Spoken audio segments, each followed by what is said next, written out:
setting up for the other bending. But for now, we'll just do it through the wall. So it's the same thing you're doing, but keeping it inside the 20-meter circle. Good.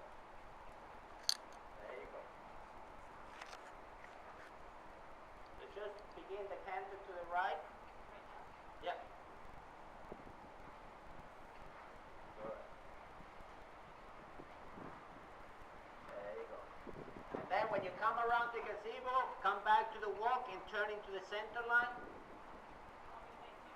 No, just right here, walk, turn into the center line.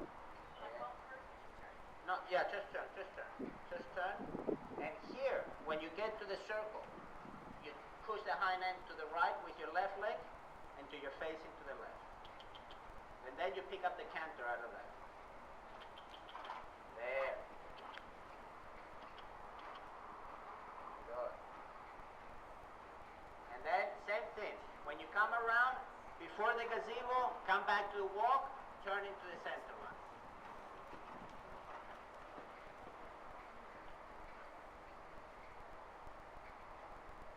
Good. Exactly. And now, push the hind end to the right, to the left with your right leg. And canter. There.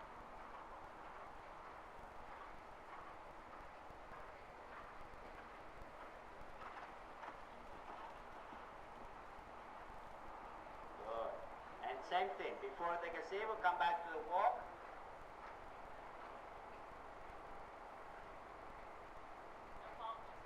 Just a turn. There you go. Now push the hind end to the right with your left leg. Outside rein, outside rein, outside rein, outside rein. There. Good.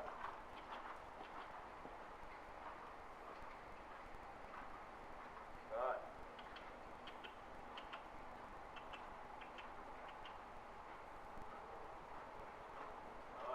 Come back to the walk before the gazebo. Good. Turn into the center line. So after this one, Pat, what we're going to do is a figure eight.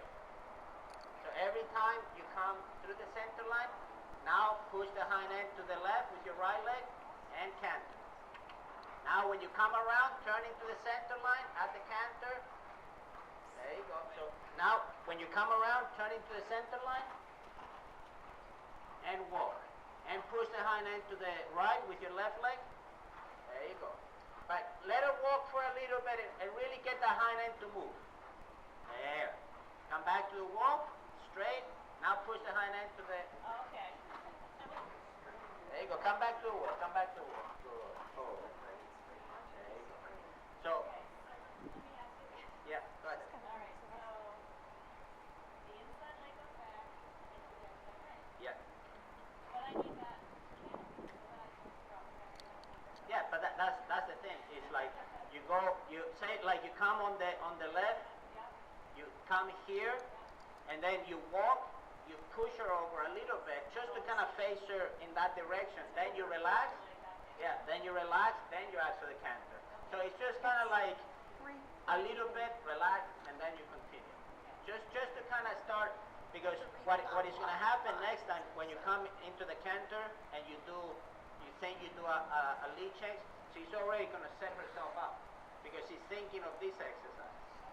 So it's just a preparation to teach her to almost set herself up for the new lead. So now it's just breaking it down in different sections. The exercises are very close together, but keep them separated. Like a second or two in between. There. Good.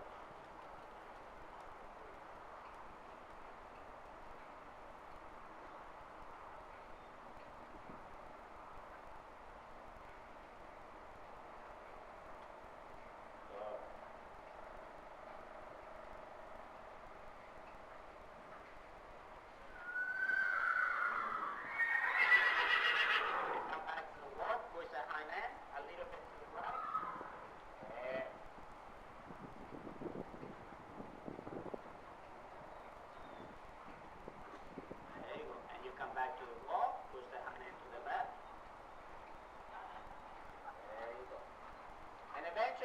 gonna have to move your outside leg back.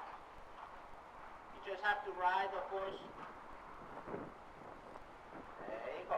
But you see there, hold there for a second, Pat. You see, it's important that you work off your leg more because like here, you try to put everything together and you went like this. So the idea that I want to create is to always leave your hands there, to always be concentrated on controlling the direction by controlling the hind leg. Okay, so just take your time in between pushing the hind end to doing the transition. That's okay. Good. There.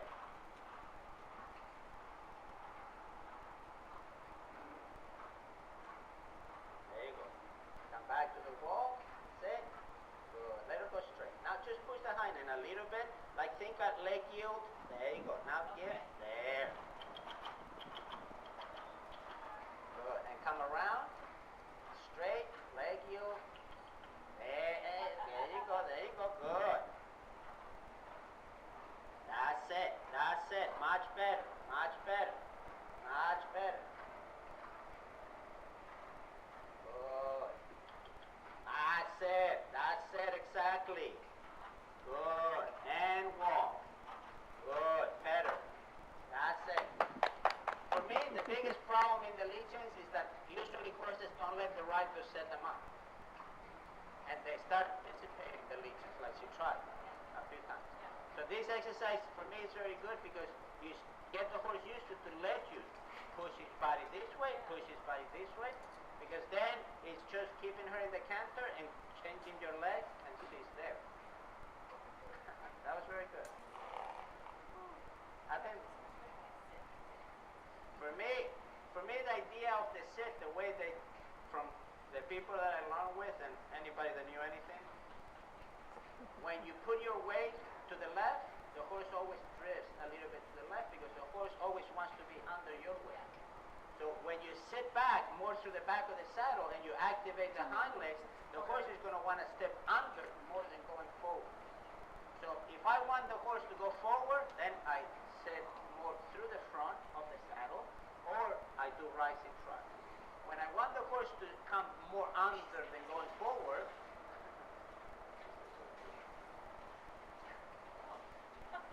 That's a weird echo in here.